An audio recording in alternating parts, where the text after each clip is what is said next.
I'm hungry.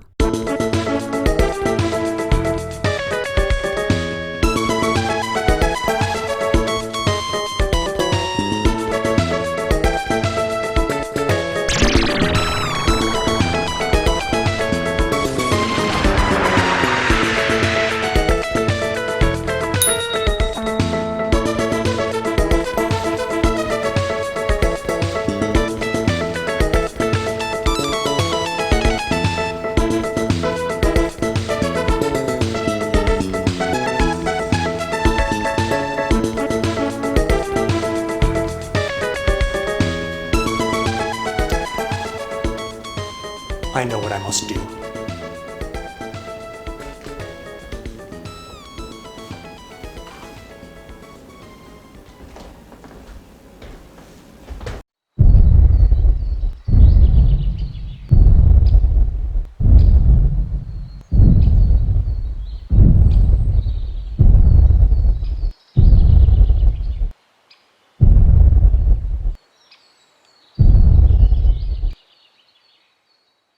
Just like a spell, don't know the ground I made you get around over, but I got the result, trying to put them into the ground, into the ground.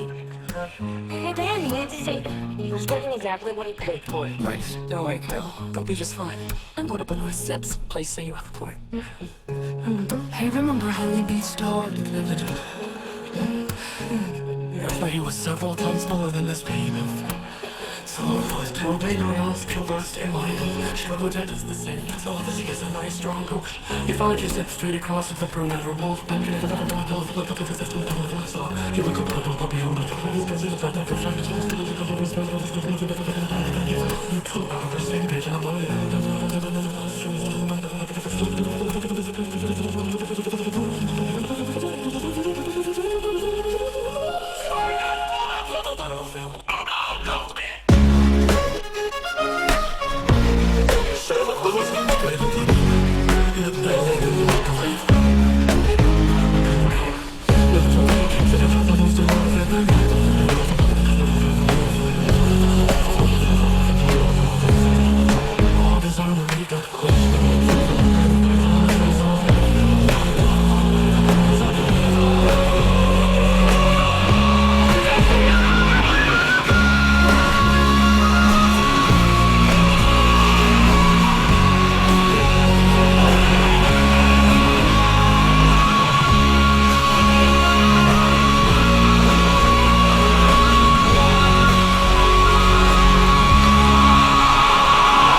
Welcome to the dog days of summer 2025, where it's almost time to use the rest of that propane and get out the old grill cover. But just because September will roll around before you know it, doesn't mean you can't enjoy that summer barbecue feeling all year round. Your friends at Pringles give us these two summer party-themed offerings: beer brat flavored potato chips and beer can chicken flavored potato chips. Brought to you in part by Miller Lite. Once you pop, the fun don't stop. Hello, ladies, gentlemen, and everyone else! This is your good buddy DJ Clyde welcoming you to this seemingly lackluster but ultimately very important Limbo Grub special. Welcome to Pringles, the final insert!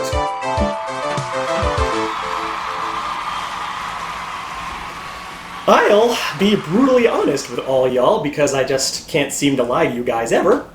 I'm doing these insert episodes for not the most benevolent of reasons. In the absence of my hard drive, I'm making these episodes to fill time. I am making these episodes because, in my long absence, I don't want people to forget about me.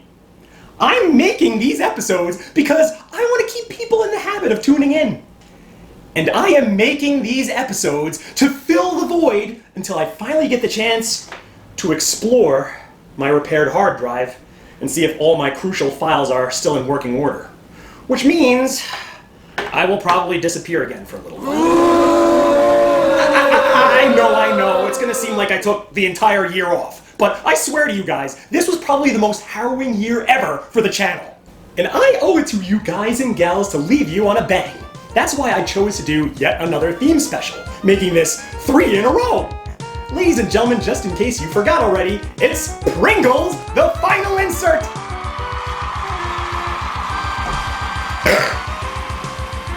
And this special will be brought to you by music from a game so obscure I could barely find any information on it. But you owe it to yourself to listen to this banger of a soundtrack. Just open up your ears a little bit and suck some of this in.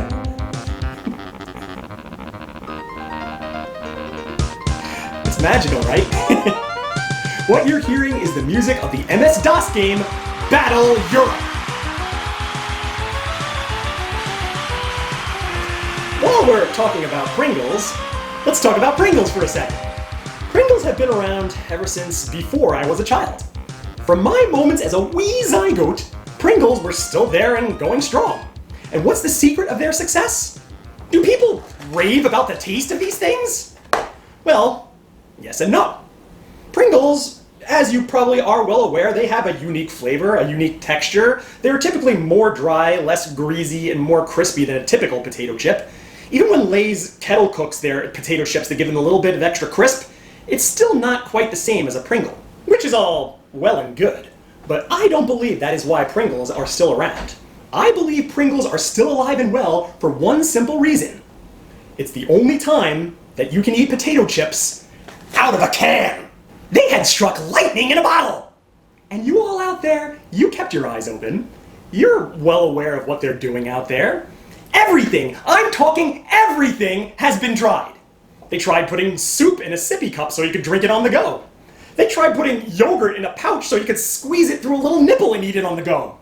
They tried putting breakfast cereal in bags because it costs less money to produce, but that kind of fell on its face because people see bagged cereal as low quality. That's what you get, Magic Spoon, for not sponsoring the show! They even tried to make square marbles at one point.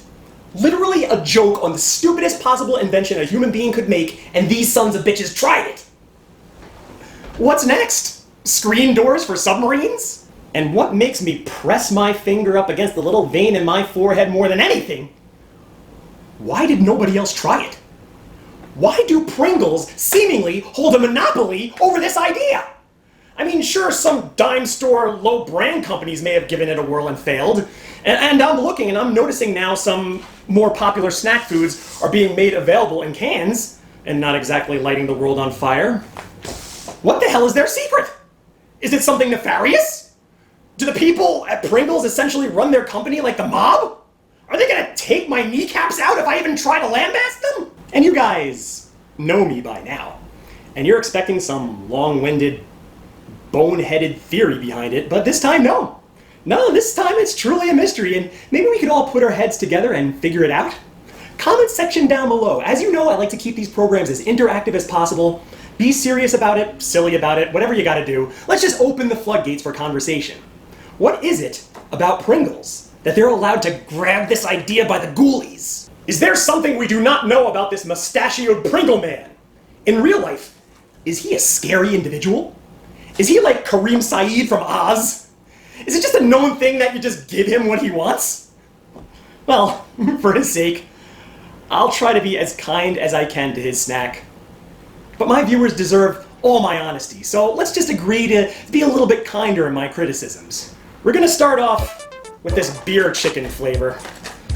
Had to be another chicken flavor, right? I gotta try to be optimistic.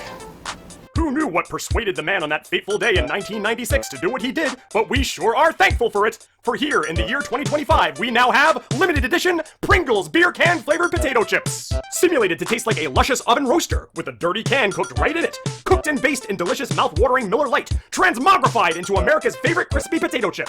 We have a match made in heaven. Pringles? beer can chicken flavored potato chips. It took us only one episode to get right back to chicken flavored potato chips, folks! And I just told you good people out there that if I review chicken flavored potato chips, you have my permission to skip the episode! So am I just wasting my breath? You know what? I am not going to pontificate any further about chicken flavored potato chips. I spilled every discourse imaginable about the concept, and quite frankly, you guys are all sick of hearing it, aren't you? So instead, I would like to talk a little bit more about this external hard drive, and how that I know for a fact there is at least one lost episode of Limbo Grub when I go back to exploring this drive. It's going to be a long process, because to be honest, I was in the middle of so many damn different things that I don't even remember what I was working on. Probably at least a good 4 episodes of Limbo Grub were only in their skeletal stages. So I'm going to have to meticulously search this hard drive for every possible video file to make sure I didn't leave anything out and make sure that none of that filming went to waste. And this kind of thing happens way more often than I'd like to admit. Especially after I've taken a long hiatus and returned with a huge slew of episodes. I'm pretty sure it was after I had taken a year off while trapped in the Beef Lodge, I had stockpiled a whole bunch of episodes and released them week by week. The thing is, I keep this little notepad of all the video game themes that I use for episode theme songs so I don't repeat any. Smack dab in the middle of these pages, I see this little ditty from the SNES game Superbunk. And now that I hear it, I can see it in my goddamn head! I definitely used this theme music at some point, but search and search as I may, I could not find it in my Limbo Grub playlist! I can't remember the food item, I can't remember what I was saying while this music was playing, but I definitely can visualize me saying something with that music in back of me! Now, while this show is one of the more interactive experiences you'll get on YouTube, I invite you, the audience, to go back into my archives and see if you can find something that I missed. If you can locate this fandom episode, not only will you have given me great peace of mind, but I will feel the need to reward you somehow. Maybe we can work it out, or maybe you could request a food item for me to eat on Limbo Grub, or maybe even a bad video game to review on hitting the checkpoint. We'll work something out, most definitely. I'm good for it. And I swear this is not just a ploy to get my views up. Well, here it is, Pringles beer can chicken flavored potato chips. I gotta be honest, how in the blue blazes are they gonna replicate this flavor? Chicken flavored potato chips are one thing. Beer can chicken is a very, very specific flavor that is so light, even the most cultured palate would have trouble identifying it. I've had beer can chicken a bunch of times in my life, and it is something that's very, very hard to put into words. Does it taste different than regular chicken? Sure. But as to how, I couldn't tell you. Do you taste the beer? Not exactly. Whatever beer you baste the chicken in, it kind of dries up into it. How are they going to replicate such a minute, particular flavor? Is there actual beer in here? Huh, very funny. The back of this can specifically says, "This licensed product is intended for adults of legal drinking age," which leads one to believe there's actual beer in here, right? Well, directly below that it says, "Product does not contain alcohol." So, why can't a kid eat this? What, you just don't want to get them in the habit of pursuing beer? Is this like when the adults were against those candy cigarettes? Quite frankly, if you want to get technical, if your infant likes the taste of O'Doul's, what's the damn crime in putting some in his baby bottle?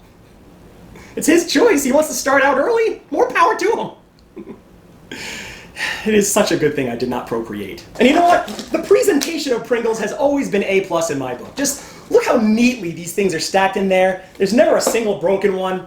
They always have a little bit of a one-up on the bags of potato chips, in my opinion. And unlike bags of potato chips, product does not settle during transport, which means a can of Pringles is a full can of Pringles. You can't take that away from them. Let's see if they taste good. I mean, that's the important thing, right? I am not typically the kind of guy who,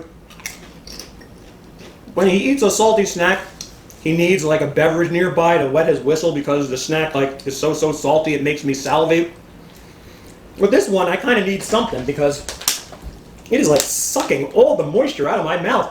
I said it only earlier in this very episode that Pringles have a reputation for being a lot drier than your normal average potato chip.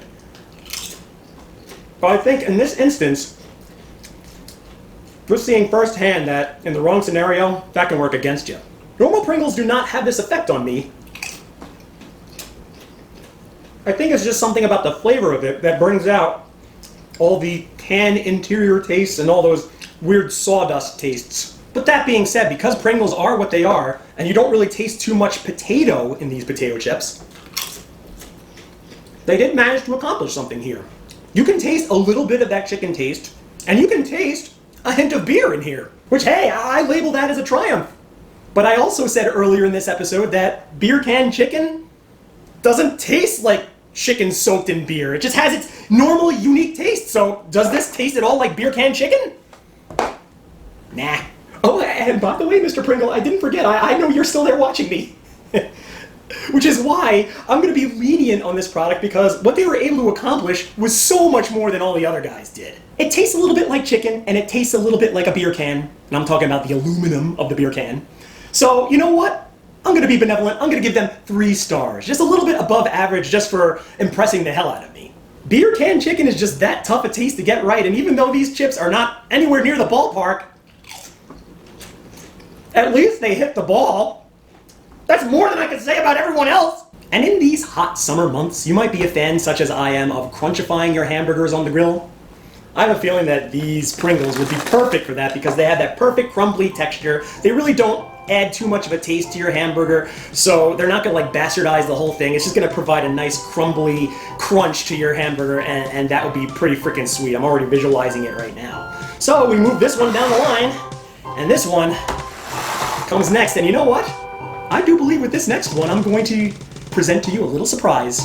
Stay tuned.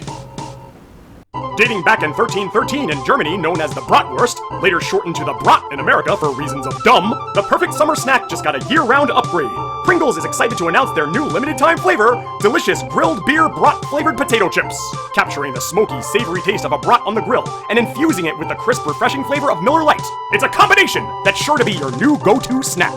Oh, mon chéri, my little bambina, grilled beer brat-flavored potato chips. I do believe that this is our second foray with the brat-flavored potato chip. I'm sure I'll provide the link to the Lay's review from way back. But just as I did with the beer can chicken-flavored potato chip, I'm not going to review this right away.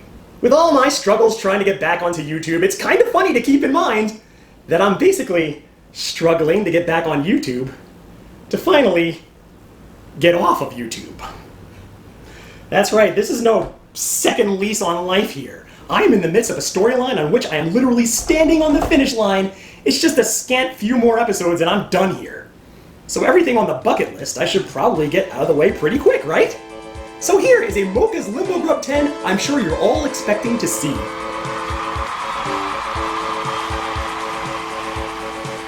You know, to this day, I am amazed how potential viewers that I talk to have trouble finding my channel on YouTube. Even when they type out my name specifically in the search bar, my shit somehow still remains buried. Other people that I talk to say that they're big fans of the channel, but they have trouble following along because the videos aren't in any sort of order.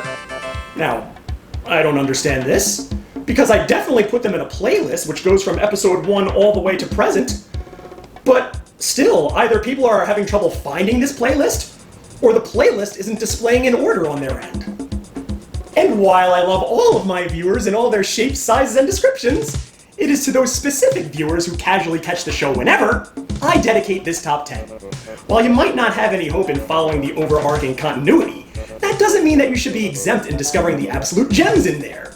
So here I present to you, in my humble opinion, DJ Clive's personal top 10 must-see episodes of Limbo Grub.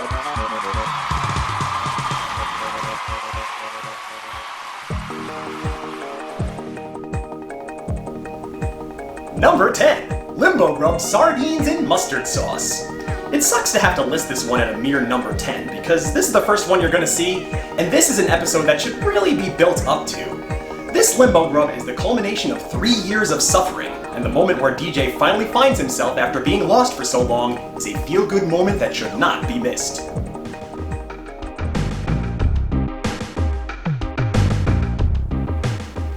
Number 9. Taurus Selecta Black Truffle Potato Chips. An episode I really hate to go back and acknowledge because of what happened. But regardless, it's an episode with a lot going on, and the closest thing you're gonna find on the channel to edge of your seat tension.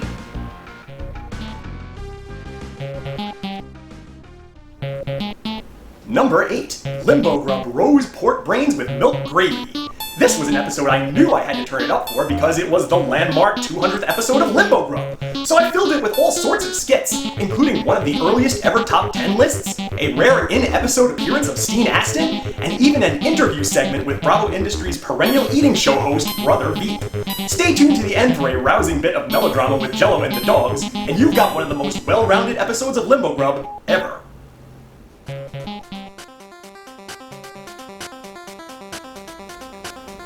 Number 7, Limbo Grub Day! I don't know what this is, but maybe it's coming? Maybe?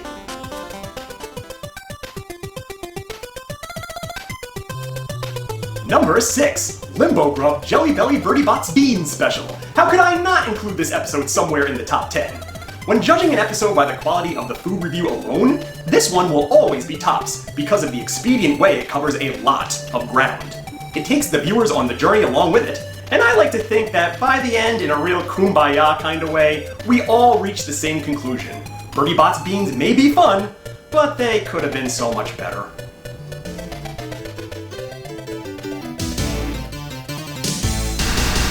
Number 5, DJ Clive Runs the Gamut. This episode is perfect for people who are not specifically fans of Limbo Grub, but moreover fans of the channel as a whole, as it gives a little slice of everything over Bravo's many decades of history. From Ranma 1/2 to hitting the checkpoint, no stone was left unturned. You know, fun fact, I also had planned to shoehorn in segments of Ostermouse Interactive and the DJ Clive Show, but the episode was already at an enormous length and I had to edit myself. Man, I hate that.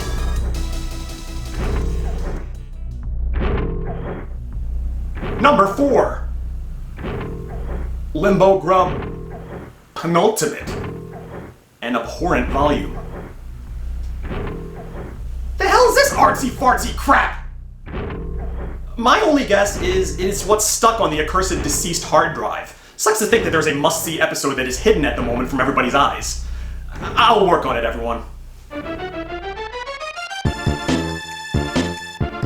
Number 3, Limbo Grub, Lester's Fixins, Dirt Soda. DJ had gone on some short expeditions in past episodes, but this one was his first odyssey, lost in a personal hell shaped by his own brain, an interpretive mess which largely flows without words. DJ scrapes and claws through a Lynchian nightmare to make it back to his domicile for one of his most dreaded food reviews, which actually turned out to be a silly kind of fun. Though worrying over nothing, this episode culminates in a strange Wrath of Khan style cliffhanger, leaving the viewer to wonder, where does the show go on from here?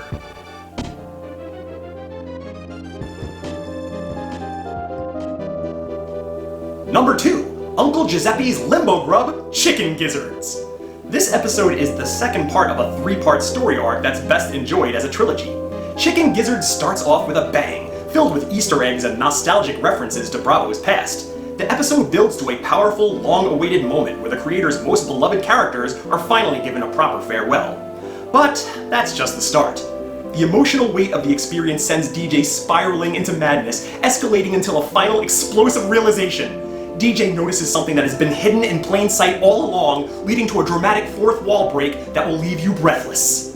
At least, that's the intention.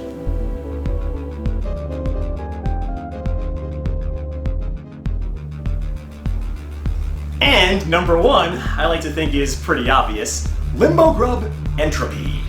DJ's trip through the Beef Lodge left the show dangling by a thread, and in this long movie-length episode, DJ climbed out the gutters of the afterlife, relinked his memories minute by minute, and put himself back together to resume his journey.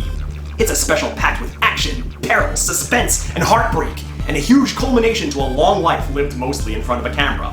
If you watch only one episode of Limbo Grub, make it this one, and if you're curious to fill in the gaps, go back and watch the rest, from Trader Joe's green food blend to present. Pringles grilled beer brat flavored potato chips. What a cute little novelty. You know, I I have already spit on this in a prior episode when I talked about the Lay's beer and brats flavored potato chips, but that was in the old style where I did everything all in one take. I feel like now with the addition of smash cuts, I can more accurately describe how I feel about this. Every time I hear the word brat, and it's not referring to Randy from Pee-wee's Playhouse, but rather a form of German grilled sausage, it makes me a little angry. Because, to me, it's just a classic example of America, number one, being bored, and number two, trying to make more money. Because bratwurst were around since the year 1313, first showing up in the German area of Nuremberg. And since then, sure, their popularity has endured in Germany.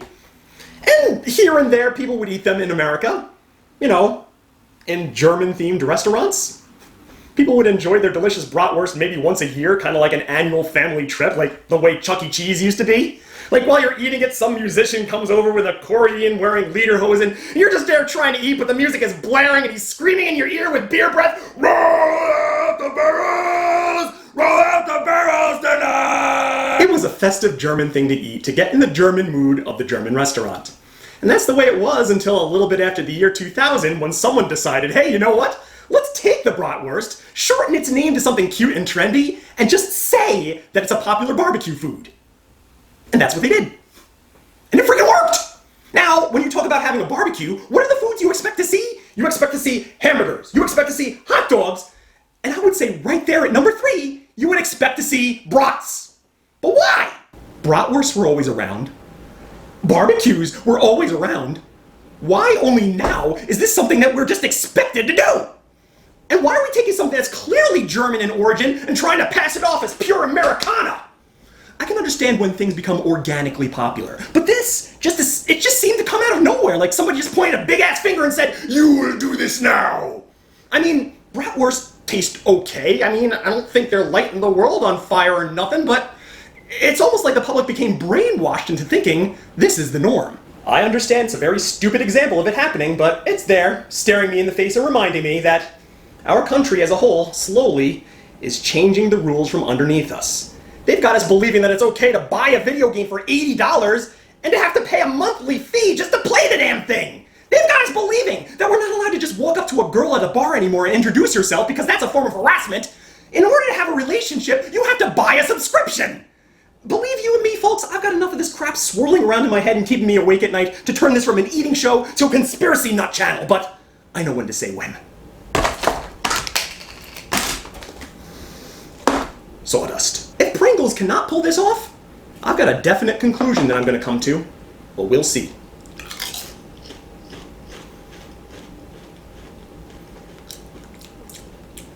A noble effort. These are obviously a lot better than those other ones.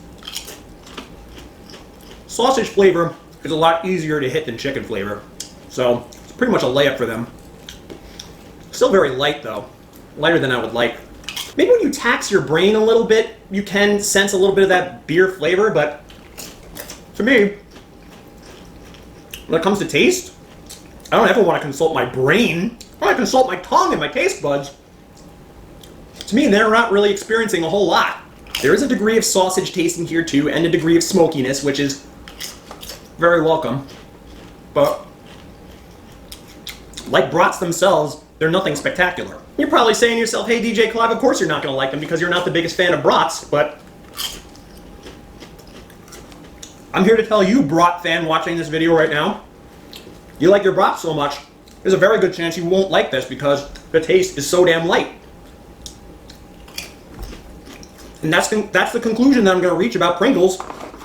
They're just not as good at this as Lay's is. I like Pringles, you like Pringles, we all love Pringles, but they really need to learn to stay in their lane.